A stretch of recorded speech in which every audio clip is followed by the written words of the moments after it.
So I think we'll make a start. So hello and a very warm welcome to today's Migration Research Network seminar.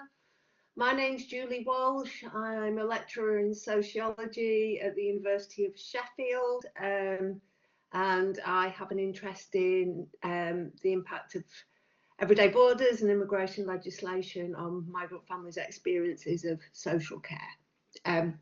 Okay, so I'm going to chair the session today. Before we start, we have a few housekeeping practicalities to remind you about. So I think we're all very well versed now in virtual etiquette. So please make sure that your audio and camera are turned off. At the end of the session, we have a Q&A session. So please post any questions you have in the chat function. We're collating those throughout the session, and then I will ask those questions to speakers during that Q&A session. I'll remind you that the seminar is recorded and that will be shared afterwards. And can I ask that you also tweet and tag @Sheffield MRG when you tweet about the seminar. Okay then, so the title of today's seminar is Borders, Higher Education and the Challenges for Academics and Students Fleeing the Ukraine. So the seminar is based on a paper in progress, and the aim of the seminar is to explore the higher education trajectories of young migrants who hold precarious immigration status in the UK and the bordering practices that have shaped their experiences. So the higher education border is a really solid, tangible example of the ways that immigration control created by the state or the Home Office have extended into civil society and social life, and they influence the everyday experiences of people living in the UK's increasingly hostile environment towards immigration. Young people's experiences have been integral to understanding and conceptualising what we refer to as the higher education border. So today we aim to draw on those concepts and the experiences of experts in the field to explore current challenges encountered across the HE sector as UK universities navigate how best to support both academics and students that are fleeing the Russian invasion of Ukraine.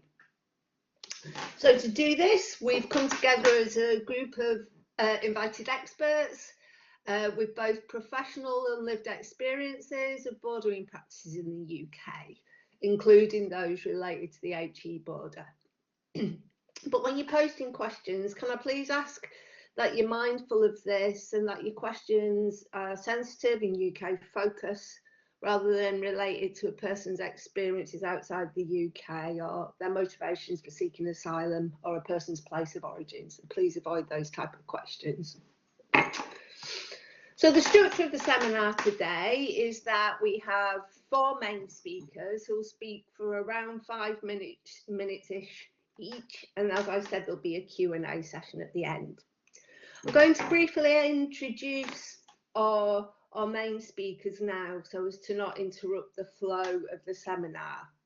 So firstly, we have Daniel Mutanda. Are you there, Daniel? So, maybe he's not waving, but Daniel's a student action for refugees, equal access activists. So he's part of a group of people who have got lived experience of accessing higher education while seeking sanctuary. So Daniel's accessed university through a Sanctuary Award scholarship and now uses his experiences to help people seeking sanctuary to both access funding and have a fulfilling student life.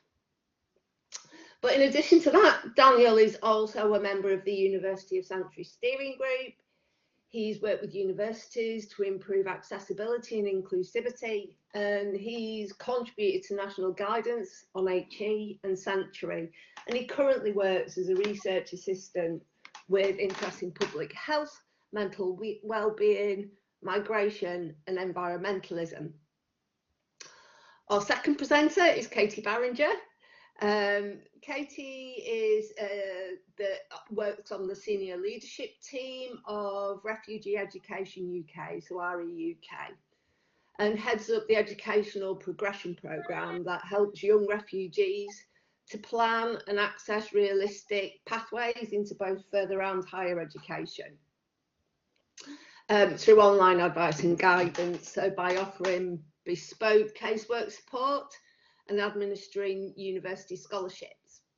And REUK also conducts research in the UK and internationally on the subject of refugee education, and provides training for practitioners to support young people in those settings. Our third speaker is Maryam Taher, and Maryam is lead coordinator of the University of Sanctuary Group and regional coordinator of the North West of England and South West Yorkshire. So the University of Sanctuary is a national network of university staff, lecturers, academics and students who work to make higher education institution places of safety, solidarity and empowerment for people that are seeking sanctuary.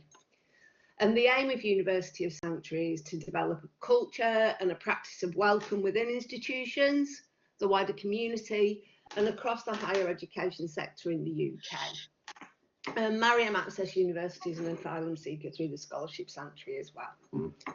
And our fourth speaker is Rebecca Murray. So Rebecca's a lecturer in sociological studies at the University of Sheffield and a member of the University of Sanctuary Steering Group. So Rebecca also has a background as a practitioner where she worked with the young migrant-led grassroots campaigning and advocacy initiatives that focused on the access, participation and success of people with experience of forced displacement in post-16 education. So then I will hand over now to our first speaker. So if I hand over to Daniel, I think we're having a short video first, aren't we? Yeah. Okay. So Daniel's not attending, but he's provided a video, an introductory video, which is here now. Hello, I'd like to open today by extending a warm welcome to you all. My greetings and thanks for joining us. To begin this seminar, Borders, Higher Education and the Challenges for Ukraine, we recognize the need to listen to people who are experts by experience. So thank you, Rebecca, for inviting me to be part of this event. Unfortunately, I cannot join you live in the session, but I'd like to contribute both my own and Hani's experiences of the barriers and bordering practices that shape access and participation in higher education. Further on in the seminar, we will present the conceptual construct / theory higher education border, which is comprised of deficits in capital held by people with experience of forced displacement, lack of economic capital, access to SGE and other sources of finance, lack of status, delayed, denied, or deferred access to full citizen rights, which impact education and employment, amongst other things. We'll be discussing how this has been shaped and reinforced by higher education, as well as resisted by higher education, but this resistance has been led by people who are experts by experience. Hani from Sub-Saharan Africa. My name is Hani. I'm training to be a patient attorney. I'm in a financially secure position with significant opportunity to progress once fully qualified.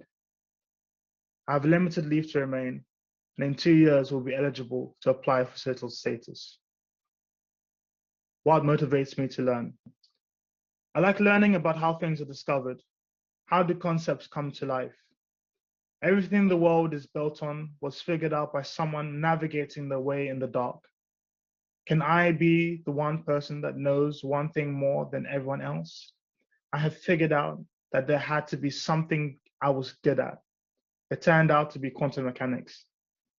I saw real beauty in the mathematical structure and developed a deep love for physics. Where I began my educational journey. I arrived in the UK age 17 with no formal education. I was arrested upon entry for traveling on someone else's documents. Sentenced to 8 months, I served 5 in a Young Offenders Institute. I then moved to immigration detention, where I spent 11 months.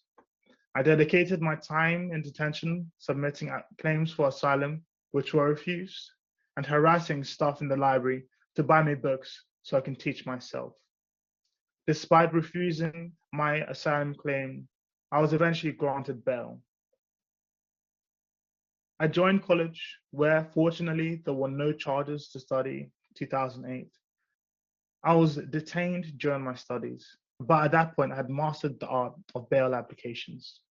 Multiple applications were submitted. I was released and eventually finished college with 5 GCSEs and an Access higher education qualification. I was offered 4 places at Russell Group institutions, including Oxford and Cambridge. I deferred for the next 2 years and did another long stint in detention. It was my last chance to defer when I found out about scholarships. I was offered a place on an undergraduate program and graduated with my immigration status still under failed asylum seeker. Another issue was reporting to the Home Office, which meant missing lectures, nearly an exam. I had to weigh up attending, reporting, or university. I once arrived at an exam 15 minutes later due to reporting. I scored 92%, so it didn't affect me academically, but it took its toll emotionally. The university was my second home, very welcoming. I knew everyone, professors, lecturers, people 3 years ahead of me. I could access every click. I used to point out mistakes in professors' work. I'd have discussions late into the night about physics problems. I always felt I belong in any physics discussion. Where I didn't belong was in activities outside the course itself. I didn't get to go on exchange programs to prestigious universities in the States or in Europe, where I could have studied physics in a different language. Picking up from the end of Hani's experiences and thoughts, that feeling of never really being settled. I myself had sought asylum, had discretionary leave to remain, eventually got indefinite leave to remain, settled status, and now I have British citizenship. How settled do I feel? Do I feel that belonging? I can't say for sure that I truly feel that this is certified, my home. There is always that uncertainty, particularly when you hear announcemements of laws, policies that always put that caveat, that bit of uncertainty that makes you feel maybe sometime in the future, there's a door open somewhere where they can turn around and say, no, you don't belong here. You're not supposed to be here. We do not want you here. Now, of course, the way this trickles down into higher education, my experiences in university, I was able to access higher education through a scholarship, but there was always that uncertainty. You've entered into this institution, you feel the door's been open, but there may be someone that will come in and say, no, you're not supposed to be here. There's this thing that's happened. We have this thing, whatever Hani spoke of the ridiculousness sometimes of how these things work, where that opportunity that has been given to you is just taken away, that uncertainty, not knowing who to trust, not knowing what to say. These are, in an essence, the experiences that many people do face when seeking higher education while coming from a forced migration background. Thank you.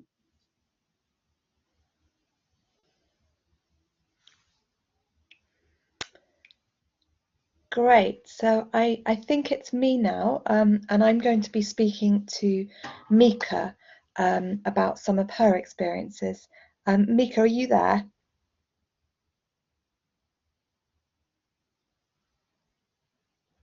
Sorry for the lie. Yes, I'm here. You had me worried for a moment. Hi there, Mika. Yeah, technical issues, so that's why. Brilliant. Mika, could you tell us just a little bit about yourself, please? Yes, for sure. First of all, thank you for having me today. It's really like honored like being here with you and sharing my experience. My name's Mika and I'm from Azerbaijan.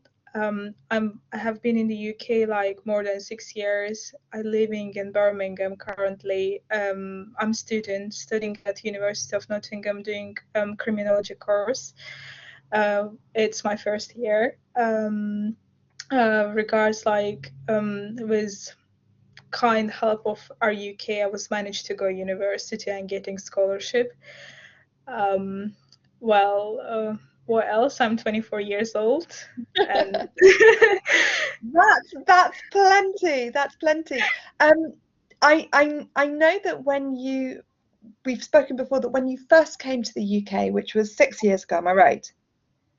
yes, it Yeah. was 6 years. That you didn't speak any English when you came 6 years ago. So No, which is amazing that you have in 6 years managed to get yourself from not speaking the language to studying at university. And I just wondered if you could explain to us a little bit about, you know, the sort of academic journey to get there. yeah, sure. When I arrived in the UK, I was 16 in my real age, but on document I was 18. And I first of all, once I was able to apply for college. I applied straight away in local colleges, one of the colleges in Birmingham. And at first of all, it was all right. I was doing just English and maths, and also a vocational course. As I was 18, I was able to do that. But once I turned 19, there was like kind of difference between group of like under 18 and over 18, and I was managed only to do after that my English and maths till getting the course as like to take, for example, business course or like law course. I needed like few years to pass my GCSE and apply for that. So it still was hard, because in my experience, every colleges in Birmingham was saying different like information, and some of them even was telling me like I'm not even eligible to do any courses because I'm asylum seeker. That's why I was like asking like different organizations such as Red Cross, RUK to get kind of advice and guidance what I can do. So because of this kind of support, I was managed get to my access course in 2020. Thanks, Mika. So that's amazing that you went from pre-entry level in English and maths right the way through GCSEs, access Yeah. course, and then on to university. And you've mentioned, I think, two challenges there. One of which was that you were getting lots of different and quite sort of inaccurate advice often when you went to colleges, and the other Yes. of which we talked about is that when you hit 19, there was suddenly Mhm. lots of stuff that you weren't eligible for. Do you want to just sort of tell us a little bit more about some of those challenges and barriers as you move forward? Yes, it was quite a big challenges for me, and quite shocking me at first time when I find out I'm not able to do any courses while my classmates in that time was managed to do. And first of all, it was because of my age and my yeah, status, because I'm an asylum seeker. Some of like colleges I mentioned didn't let me to take a course, and the student services was quite unhelpful and very and like not accurate was their advices, and they quite was harsh, and some of them even didn't have informations about like what is meant to be like asylum seeker and what application we have to done. So even they was telling me like you're not eligible to study at all, while I have to. So yes. What else I can? Well, age, student service. I would say that was the main part. And the third thing is, in my experience, all colleges around like Birmingham, I was applying 5 or 6 of them, was telling me different information. I don't know really why. Was like that. Like some colleges would tell me like I need a 5 GCSE to do my access course. Some of colleges would tell me I just need the level 2 functional skills to be able to study, and it doesn't matter really if I'm asylum seeker or not. So quite unclear and complicated, roads to be able to access the any like courses. Thank you, Mika. That is so generous of you to share your experience, and I'm honestly in awe of your ability to overcome all of those challenges and get where you are today. So thank you so much. I'm going to hand over to Maryam now. Thank you so much.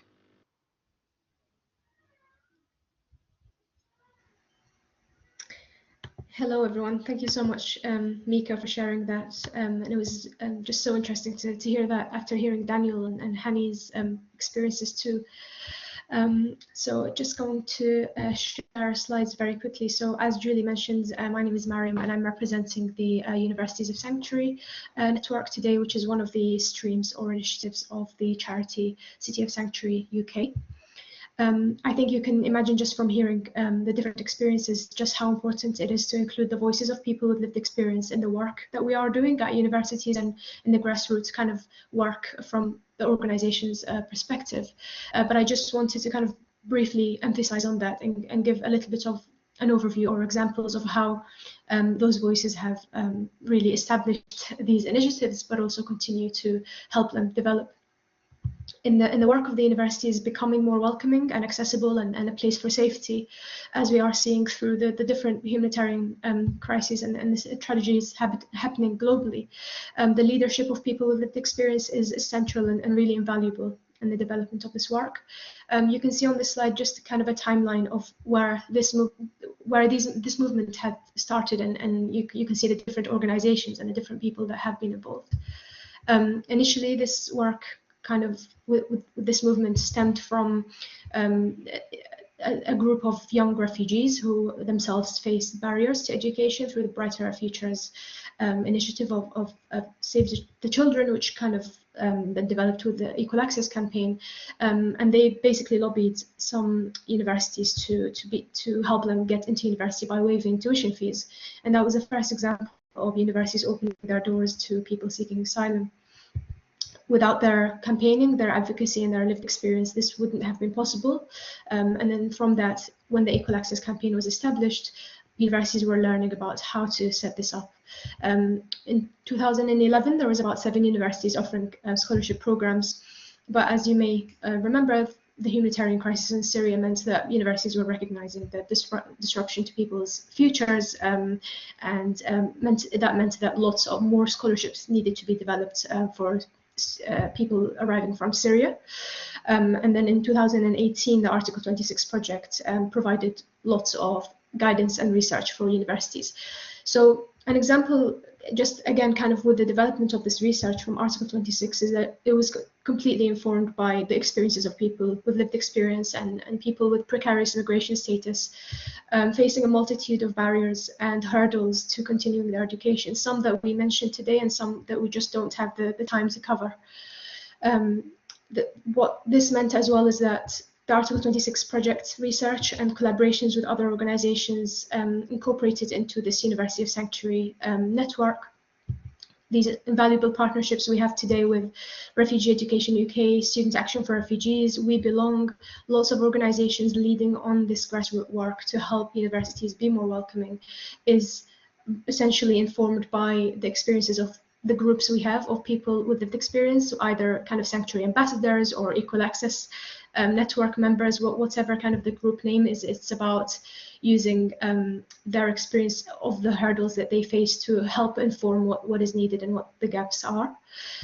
Just some other examples are some of those students present on panels that review and recommend actions to universities. Some of them share experiences in events and webinars and seminars like this.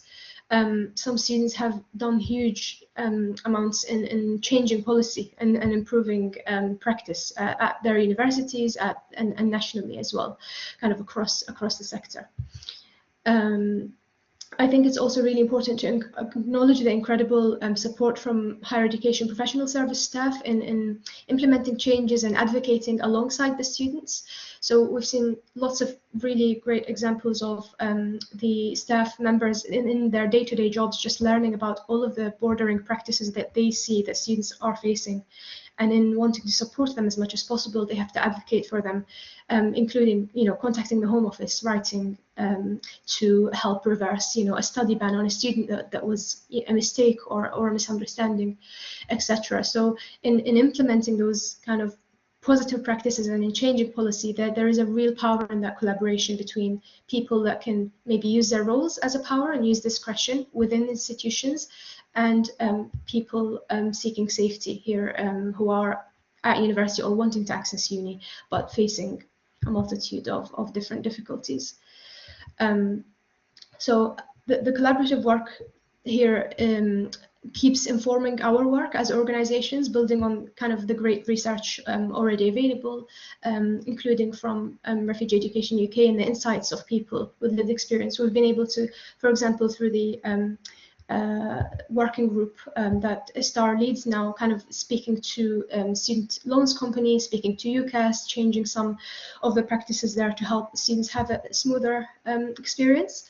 But kind of most recently now, and I think which relates to Mika's experience very closely, I wanted to just conclude by saying that, but based on the research we have from the different organizations and the insights, we are looking at developing and improving the transition of students from further education to higher education through the Colleges of Sanctuary stream and through lots of training as well for colleges.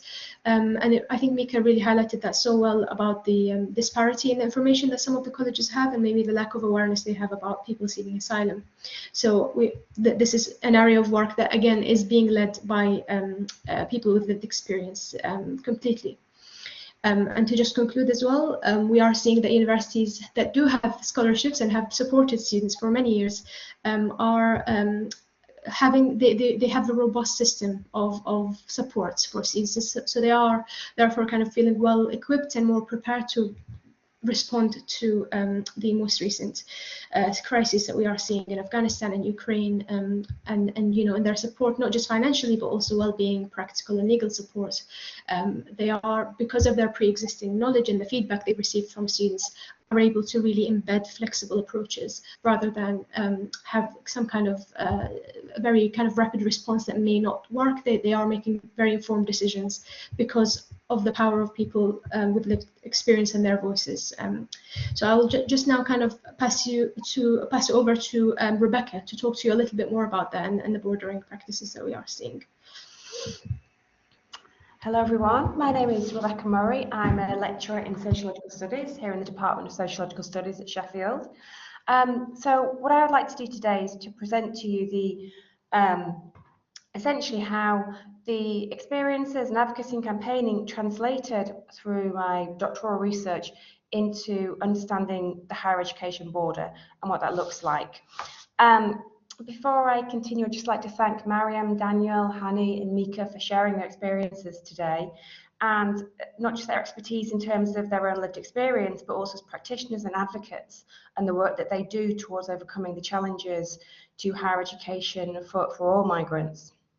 So I'd like to start by just three kind of key terms, or three ways, defining the ways in which I use these key terms. The first of which is forced migration, which is I'm using as an umbrella term to transcend the multiple different legal categories, different types of immigration status and their associated rights and entitlements. I'm not trying to overly simplify these or deny the kind of the challenges in the different rights and entitlements, but just to kind of, for simplicity and for also to kind of transcend some of the negative stereotypes attached with different, preference for refugees over asylum seekers and worthy and unworthy migrants, but to utilise an expansive and inclusive understanding of forced migration, regardless of who is displaced, from where or how they entered the UK. I use the settled, unsettled binary here to not to suggest that status is very clear cut, or to deny the culture of temporariness in relation to awards of immigration status, or how status can shift from settled to unsettled, but because it supports understanding of how students are categorised in relation to tuition fees, an understanding of which is pivotal to this discussion.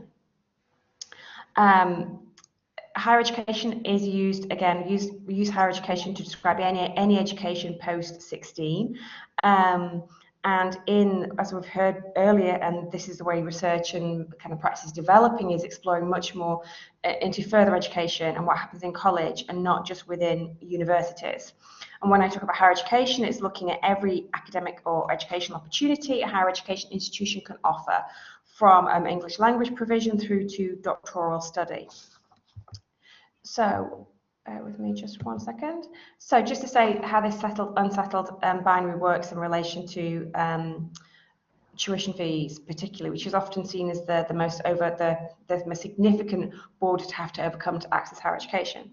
So if you have settled immigration status, so you're categorised as a home student and you have access to student funding to pay tuition fees and to receive a maintenance loan. If your status is unsettled, been categorised as international, and you are denied access to or ineligible to student funding and finance. Okay, so you know, the transformative power of higher education is something that, and the opportunities it generates, is not something that requires an explanation for me personally, given the impact it's had on my life and experiences, and nor anyone that I've worked with who has experience of forced displacement. However, what does require further explanation and understanding is an exploration of why opportunities, in spite of academic ability and ambition, are so challenging to access and participate in if your life has been disrupted and you've been displaced. So as I said today, the focus is very much on the kind of a core concept of the higher education border, and it's building very much and connecting to experiences of displacement and practice in terms of overcoming the immobility that results from displacement. However, it's a framework that's been used in multiple different ways in other work that I've been involved in.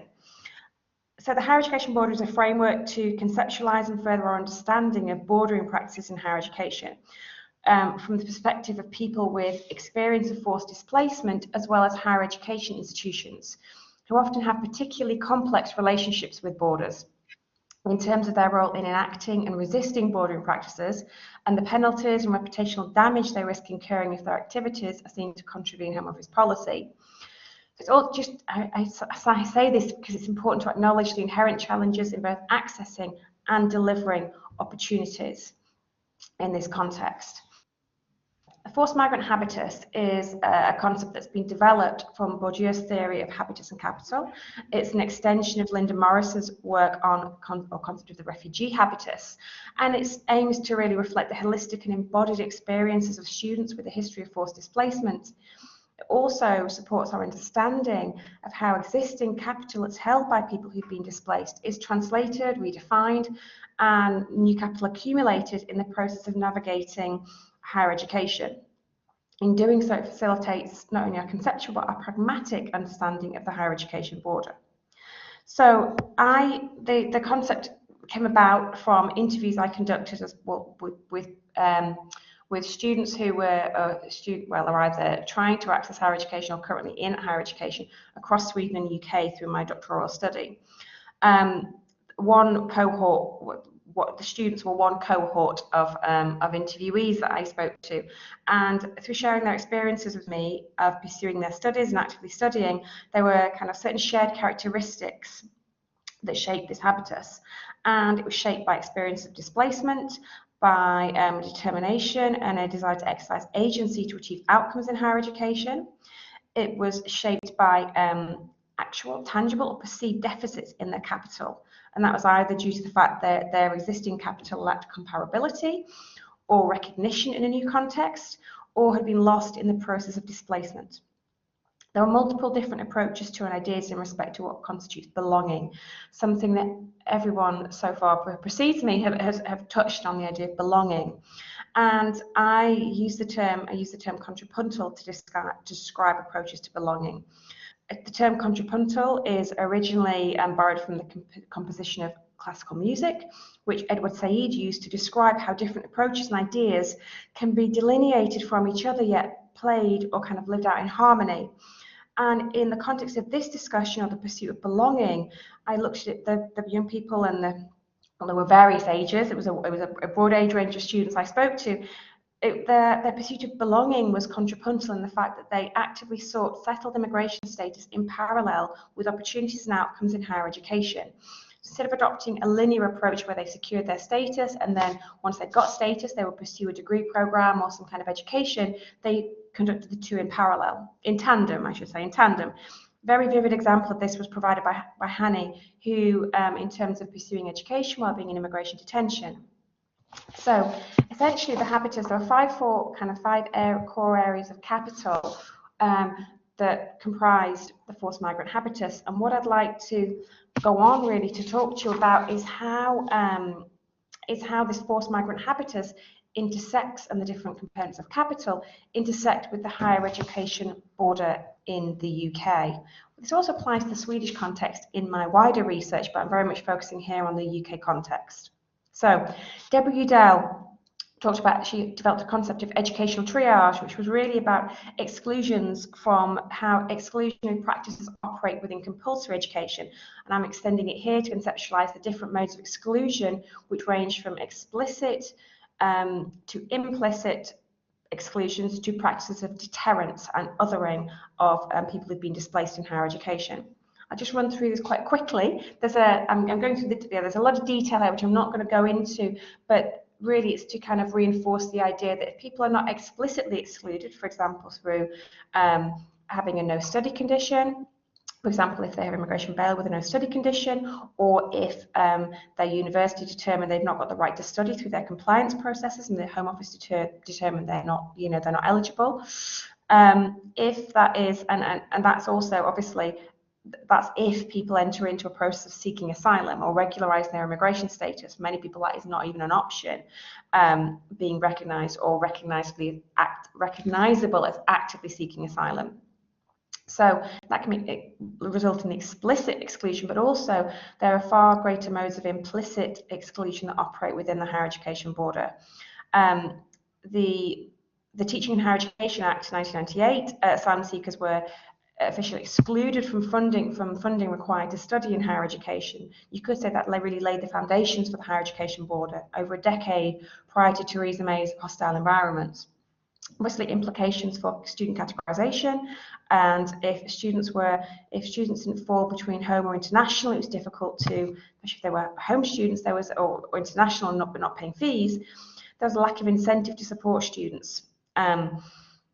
Not belonging to a particular student category, having a particular place in higher education had impacts on widening participation and the inclusion of people who've been displaced within underrepresented categories, and open to wider support that would encourage their participation in higher education. Also a lack of recognition or of language skills or linguistic capital, or sometimes language or a lack of linguistic capital would almost it would be much harder to understand, or unwillingness to understand the extent of someone's education. So as people have the skills, ability, the qualifications, but just not the language to be able to communicate that or be able to pursue or continue their studies in higher education. Also knowledge, capital and qualifications is another area where institutions could be deemed to exercise nationally based protectionism by not recognising qualifications acquired overseas, and that has or not recognise or not giving them equivalency in the UK context. And Dimitra Devine described, she articulated the experience of forced migrants in higher education as walking a delicate line between recognition versus rejection. And universities very much have the power to accept or reject qualifications, language skills. Aside from the explicit and implicit issues, there are also, and doesn't receive perhaps as much focus, is how explicit and implicit modes of exclusion really reinforce deterrence and deterring people from accessing higher education. We've spoken today to people who have pursued and overcome insurmountable barriers to succeed in higher education, but what we don't know is that people are deterred and are unable to engage in higher education because of these practices. navigating unfamiliar systems and processes, and that pervasive fear that perhaps you're doing something really wrong by pursuing outcomes and opportunities within higher education. So I would like to race through the border there, but I just want to conclude with some kind of key thoughts. So the idea of higher education the higher education border is deceptive, as it's almost indicative of a single border, when in reality bordering practices are multifaceted and multi-layered, and they not only exist on the periphery of higher education, but also threaded throughout and pose tangible threats to the continuation of studies and participation, and can really impact upon a student's experience of a sense of belonging and place within an institution. In addition to which, we've witnessed the expansion of borders into further education in terms of securing the qualifications required to undertake a degree programme, as evidenced very eloquently by Mika. But also interesting that Hani did not have that experience. Would he have actually progressed and secured a doctorate in higher education if he hadn't have been able to study in further education without too many barriers? The resistance to bordering is led by people with experience of displacement and supported by students, wider student movements, non-governmental organisations and universities have created a huge momentum of support that's translated into very tangible opportunities, but opportunities that primarily rely on discretion and the autonomy of higher education institutions in the absence of financial incentives through tuition fees or governance incentives through wider participation or other ways in which higher education is monitored. So legal and advocacy challenges have led to rights-based access, evident in access to student finance for certain groups, and those victories are centred very much on discrete groups. And that's in no way minimising what have been incredibly hard-won successes, but it doesn't equate to universal and inclusive policy change. Also, policy and practice change in respect to the explicit and implicit barriers, even deterrence, really need to also factor in others huge further challenges in terms of implementing and operationalising that legislative and policy change. But I will hand over to Katie, who can talk to you in more detail about that in the context of Ukraine. Thank you. Thank you so much, Becky. That's great. So just looking at the Ukrainian context, I suspect most of you are aware that the government announced at the end of April that students arriving from the Ukraine via one of the three schemes introduced by the Home Office will be classified as home students and will be eligible for student finance. Looking at FE, Ukrainian students will also be eligible for the relevant FE funding. So Refugee Education UK, the charity I work for, has recently conducted a survey of UK HE institutions, and even before the government's announcement about funding, we were hugely impressed and encouraged by the willingness of the HE sector to think generously and creatively about how to respond to the crisis in the Ukraine. In our interaction with government, and that's particularly the Department for Levelling Up and Communities, which is leading on the Homes for Ukraine scheme, and also the DFE, we've also really felt that there's a desire to make this work and to do right by those fleeing the war in Ukraine. So whilst in this instance, more than in any previous crisis I'm aware of, the explicit barrier to Ukrainian refugees accessing HE have been removed, this does not mean that challenges or more implicit barriers do not remain, and that's notwithstanding the increased awareness of these barriers and desire to do something about them from many universities. So Rebecca's already mentioned language. So typically students, often international students, without requisite English language GCSE will be asked to take an IELTS test in order to verify their English language ability. IELTS is relatively expensive and it's extremely challenging. The type of questions they ask mean that it's very hard, however good your English is, it's very hard to do well without preparation and tutoring. Encouragingly, in our survey, 89% of universities said that they would have the ability to test English language provision outside of the IELTS test.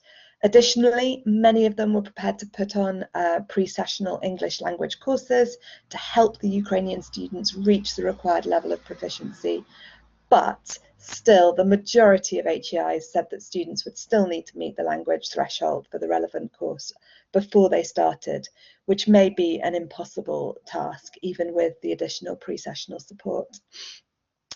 Another sort of barrier that will remain undoubtedly will be the issue of previous qualifications. Again, as Rebecca explained, taking your qualifications or your evidence of study is clearly not going to be a priority for anyone fleeing war or persecution. But again, there are encouraging shoots that in the survey we conducted, over half of the universities said that if they received additional training, they may be prepared to accept something known as the UNESCO European Qualifications Passport for refugees. Another barrier would be mid-year transfers and the difficulty of matching up courses started in the Ukraine with British university courses. Ultimately, many students, particularly those early on in their study, might prefer just to restart their studies at a British university, which would then mean that they could potentially be caught in the equivalent or lower qualification rule trap and have their access to student finance curtailed.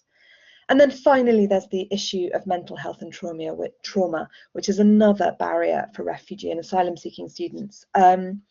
Universities that we've worked with who've taken Afghan students fleeing the Taliban report that there are understandably high levels of trauma and mental health challenges, which for many of these students has significantly impacted their ability to study. Many of the Afghan students are desperately worried about family members left behind, and this will of course be the case for the Ukrainian cohort too. It's extremely likely that the vast majority of Ukrainian students will be female, for the obvious reason that their male relatives are required to stay behind in Ukraine and fight. And universities will need to think about the psychological and well-being support that they have in place. Despite all of these challenges, our experience is that students from a forced migration background who are at the point of applying for a course at a UK university are in a comparatively fortunate position. And that is especially the case if, like the Ukrainian students, their immigration status means that they're classified as home students and are able to access student finance. Ukrainian students who are not yet ready to access university in the UK, either because of their age, because of their lack of acceptable previous study or qualifications, or most likely because of their lack of English language proficiency, will enter the further education system, which was spoken about so eloquently by Mika, where, notwithstanding the announcements about funding, there do remain significant and entrenched barriers. At REUK, we in 2020 conducted some research with UNICEF looking at transitions into further education and higher education for not just Ukrainians, obviously it was in 2020, but for a whole host of students from a forced migration background. And the two key barriers were, firstly, the intersection of age and immigration status, and secondly, the lack of accurate advice and guidance. And it's fascinating that those were the three key things that Mika spoke about when she sort of gave her story. And I think we're concerned that if the Ukrainian conflict grinds on for months and years, Ukrainian refugees will increasingly come up against these issues experienced by so many other students from a forced migration background. Gaps in education caused by fleeing war or persecution mean that these students are often significantly older than UK contemporaries, and consequently many will turn 19 and not yet have completed the UK qualifications required to apply to university. A-level courses are extremely hard to get onto if you're over 18, and so many students from a forced migration background will do BTECs, or like Mika did, will do an access course. And I do want to emphasize this is not because they're not clever enough to do A-levels, but simply because that option is not open to them. Finally, looking at the age issue, the system has very little to offer students who are academically gifted, and the system, I mean the FE system, has very little to offer students who are academically gifted and have high subject knowledge, but need intensive English language support. So ESOL, that is English for speakers of other languages, is a one-size-fits-all solution. There are large classes, very limited hours a week, and a mix of ability in the same class. So you'd quite likely to have someone who is barely literate in their mother tongue studying alongside another student who was in their home country, top of their class and absolutely university ready. So moving on to the second key barrier reported in our research and talked about by Mika, which is insufficient or often downright inaccurate advice and guidance. The intersection between immigration status, FE funding, HE funding, and academic pathways to university is extremely complex. We run at REUK a national advice service for young people, and daily we are contacted by people who've been given completely wrong information about their eligibility to study, their eligibility for funding, or what the best path, educational path is for them. Now, given the media attention to the war in the Ukraine and the significant public sympathy for Ukrainian refugees, it'll be interesting to see if this is less of an issue for Ukrainian students. But again, if the war continues and possibly media interest or public sympathy wanes, whether we will increasingly see Ukrainian refugees come up against the same issue of insufficient or inaccurate advice and guidance as they plan their route to university in the UK. So in conclusion, it seems to me that there is much to be positive about in the UK's response to the crisis in Ukraine.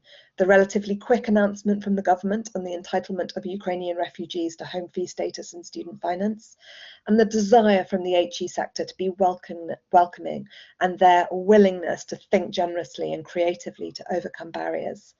And what is, for me, and I know for many others, particularly encouraging, is that in many quarters, this energy and compassion and generosity has the potential to benefit other groups of forced migrant students. Quite a few universities have said to us that the initiatives they're planning for Ukrainians will not be exclusively for students from that country.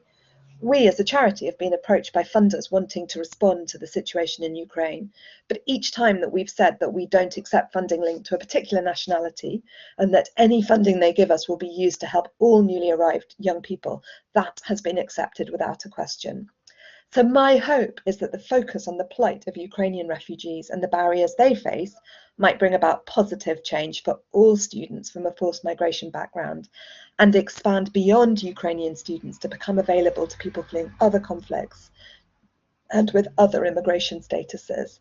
But of course, there are other possibilities and other less positive futures. That the energy and the compassion will dissipate, the media will become less interested or potentially even more hostile, and that the opportunities we see for Ukrainian students will wither away and not be sustained over the long time, even if the conflict endures. Or, and I think this is even more likely, that we will increasingly see a two-tiered system along the lines outlined in the Nationality and Borders Bill, where some refugees are met with compassion and a desire to overcome the barriers they face, whereas others are ignored. It does feel to me that we're somewhat at a crossroads, where the changes that have come about in response to the needs of the people fleeing the Ukraine, and to a lesser extent, I'd say Afghanistan, could achieve two very different outcomes. One, that there may be systemic change that transforms access to HE for displaced people, including those with unsettled or unresolved immigration statuses from a number of different countries. Or, less positively, an increased stratification of access to HE on the basis of nationality and or on the basis of immigration status. Thank you.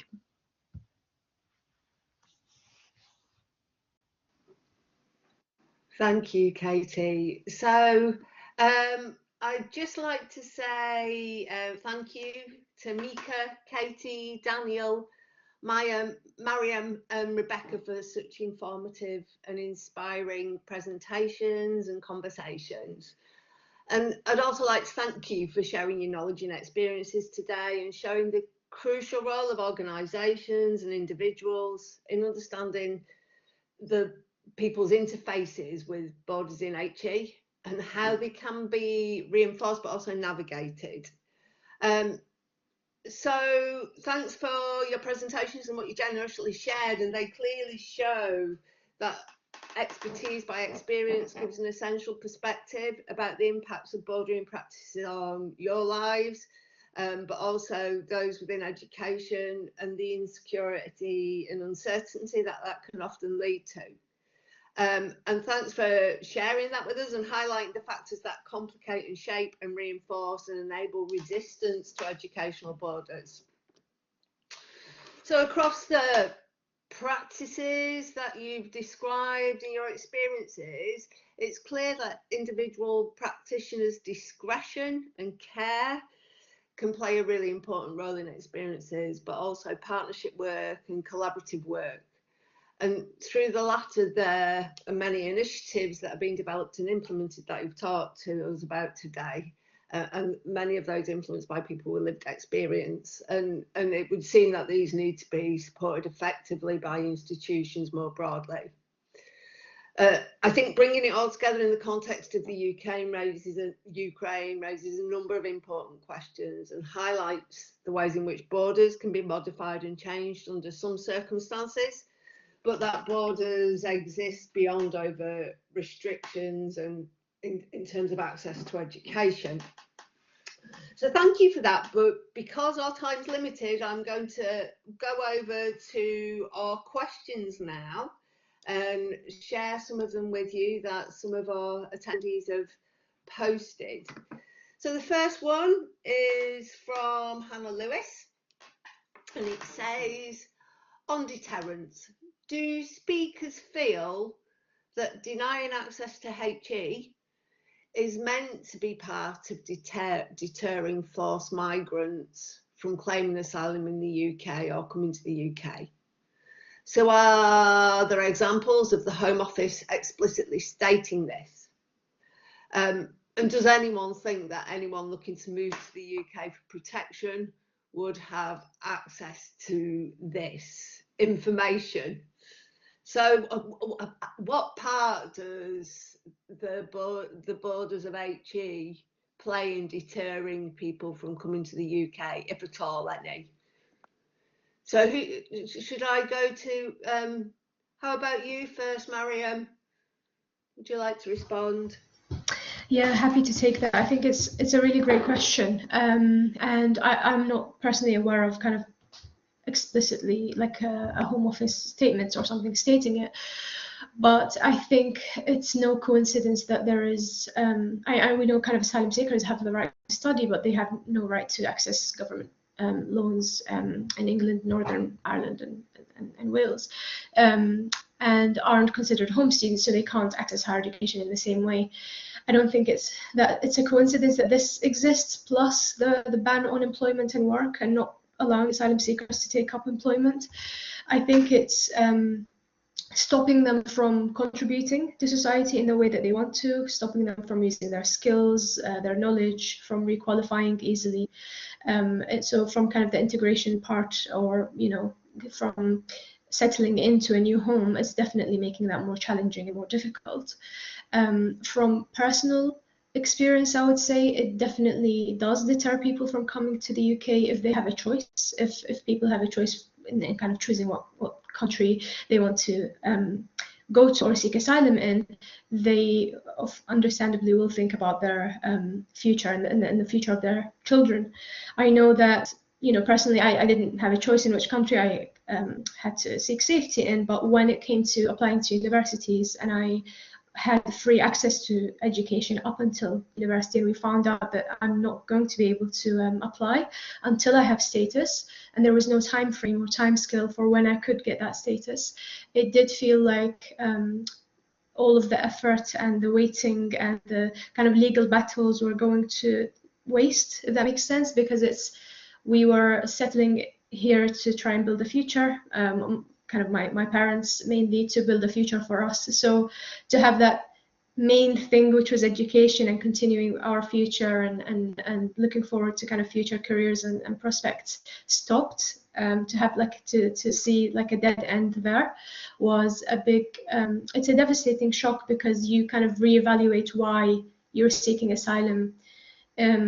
You know, what your future looks like in the country, but at the same time you have no other option but to stay, because you need the protection and the safety. So I think with people that do have a choice, it does deter them, just based on personal experience and what I've heard from people seeking asylum. But you know, whether it's meant to be or whether it's in you know, if it's explicit and clear, whether that would deter people even more, I think is an interesting question, especially in the current context and the nationality and borders bill, which we also call the anti-refugee bill, which has sadly just passed now. But it would be really interesting to hear what, you know, others think from kind of your work or experiences as well. Great, thank you, Maryam. Would anybody else like to respond to the question? Rebecca, Katie, Mika? Yeah, if I could, I'd like to just share something really briefly, which might put it into context. In terms of deterrence, I am cynical, and I think it's become increasingly the boarding practice has become increasingly restrictive. And in terms of, moving really from kind of more implicit restrictions to more explicit exclusion. I won't go into this in too much detail, but in 1998, people who were seeking asylum were excluded from access to student finance, and I think the assumption was that financial exclusion, denying them access to funding, would be a way to prevent people from entering into higher education. However, there were revisions made to student support regulations that, let me think, what year? In 2010, at the same time that tuition fees rose substantially, that also excluded not just people who were seeking asylum, but people with with other forms of limited leave to remain, so increasing restrictions. And then as we move forward through this kind of timeline, we can see much more explicit exclusions. For example, people could arrive after the Immigration Act 2016, you could arrive in the country, be given immigration bail, and one condition of which could be explicitly no study. So that's a very, very quick run through, but just to kind of explain that over time, I think the exclusions have become much more explicit. And other ways of excluding people through access to DBS, if they want to do vocational qualifications, they become very sophisticated and pervasive. Thank you. Would Mika or Katie like to add anything, or we can? There are also a number of other questions. Katie, your speaker's on. Yeah, it's really interesting listening to the speakers. Actually, I think my experience is a little different from Maryam's. Actually, and I mean, it's very anecdotal, but I think the majority of the young people we work with have really not. Many of them don't even necessarily know that they're going to be ending up in the UK, that they've come with a larger group of people, they maybe be on the back of a lorry or something, and they don't know where they are. I really haven't, I can't remember anyone that I've spoken to, but bearing in mind that most of the young people we work with are not at the point of applying for university, that they're sort of much earlier in their educational journey, I haven't come across anyone who's really thought it through in that sort of level of detail. They're young people, they're often going to the same place as the adults, traveling in their group, and yeah, I in my experience, they're not thinking through things like access to university when they're coming to the UK. Thank you, Katie. Mika, I saw your speaker go off before. Do you want to add something? Yeah, I just want to say I'm agree with Maryam and Katie. Absolutely, it was mainly about that. It's deterring, and the fact some people waiting for 10 years, 15 years to be able to carry on with their lives, working and able to study. Not everyone have opportunity to go to get the uni, because the scholarships of one university offer only one for one person study, instead of there's so many asylums. And just recently some universities offer 5 students or for few students to be able to study for to get the scholarship, I mean. But mainly it's so hard, and obviously they turn them to carry on with their life, and eventually it's harm their mental health. And after 10 years or 15 years, they will saying, even I have this example, they will say to me, there's one of the person who told me they can't even see the meaning of their life, and it's already been 10 years, and they don't want to do anything after 10 years, while they was passionate before a few years ago. Yeah, thank you, Mika. Okay, so we have another question. Thank you for all your responses, speakers.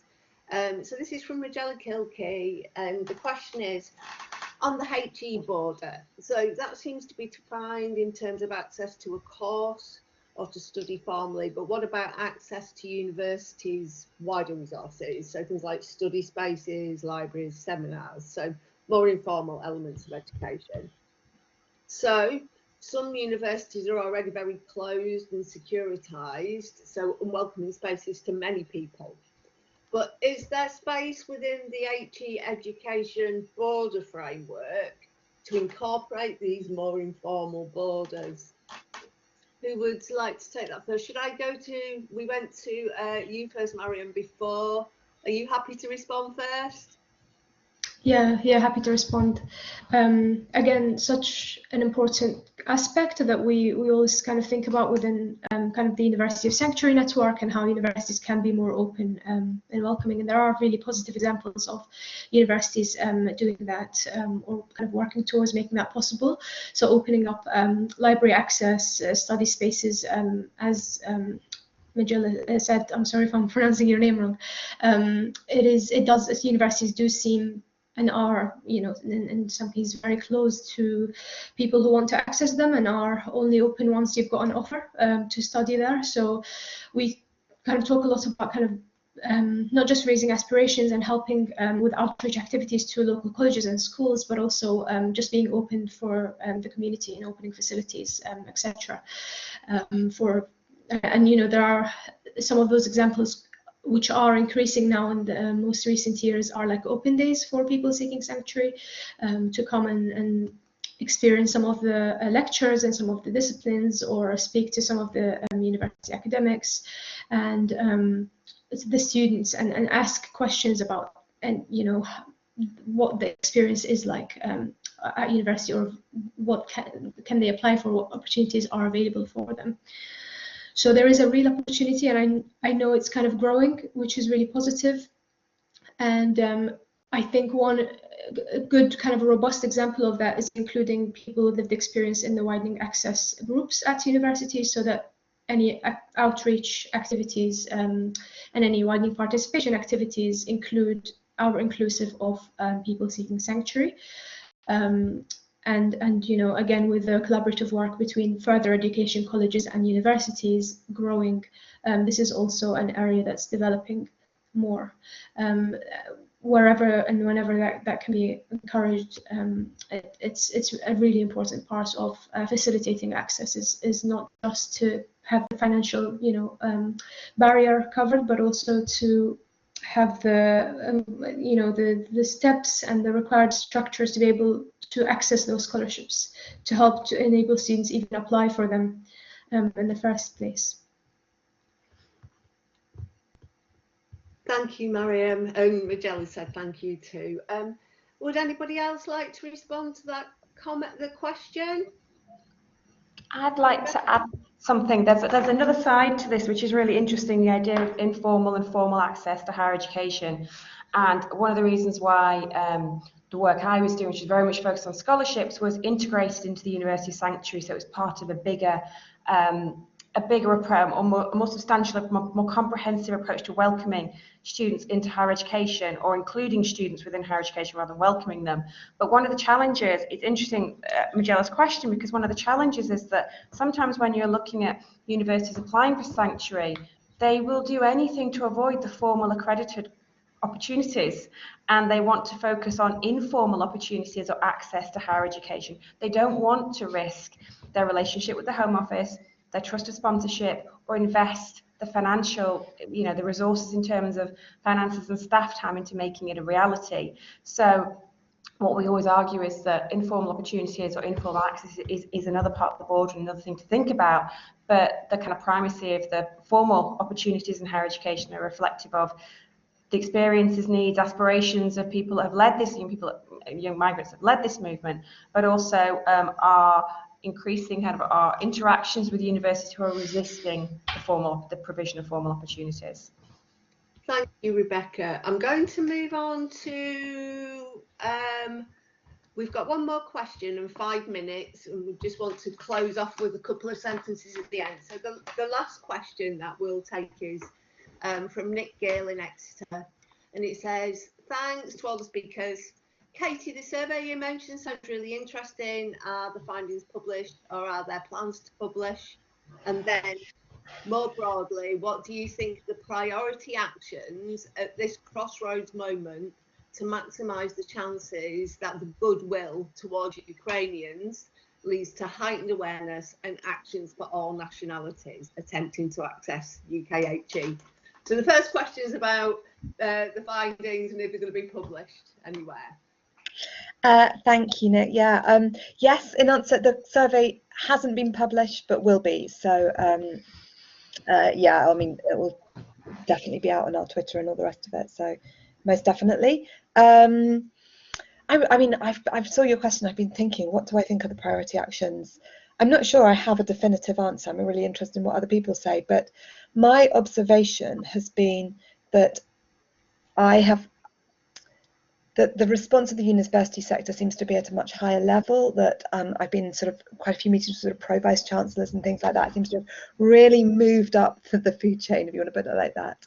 And there seems to be, you know, and many universities done amazing work for many years, but there seems to be a real desire, as I said, to be creative. So how can we overcome those barriers? So I think it's about sort of keeping that going, really. And I'm not sure I have an answer, really. Sort of, I don't work in a university, about how best to do that. But it does feel to me that from, actually, to be fair, from the government, although interestingly not the Home Office, from the government and from universities, there is a real desire to do this right. And I think from a university point of view, I would say hold the line, that it's not just for Ukrainians, that it is something that should be offered to any student from any nationality with any immigration status, and try and keep this as a priority within universities. Yeah, I think that would be my response. I'm really interested to hear what other people have to say, though. Okay, so we've got very little time. Would anybody like to add a very quick response to the question? Maryam, have you got any thoughts? Just to echo what Katie said, I think keeping the kind of this approach and the momentum of when you know, support or systems are established, that they are as flexible as possible to respond to different situations, different statuses, and you know, to have the processes that they are already kind of existing for universities who have welcomed students before, as we mentioned. But I echo Katie to kind of use that goodwill and positive momentum as much as possible to all nationalities. And I think universities are already doing that and are already kind of aware of it from the meetings that we've attended. So yeah. Great, thank you, Maryam. And unfortunately, I'm going to have to bring it to a close. There are lots of thank yous in the chat box, and I'd like to extend my thank you to all of you for your really insightful presentations and conversations, and thank you for sharing. So I want to just finish off by saying the Migration Research Network is planning an in-person event soon, so please kind of keep your eyes open for information about that. So further details will be released really soon on Twitter or via the Migration Research Group email pages. And there will be a full recording of today's seminar uploaded to the website. So thank you very much. It's been a pleasure to chair the session, and take care and have a good day.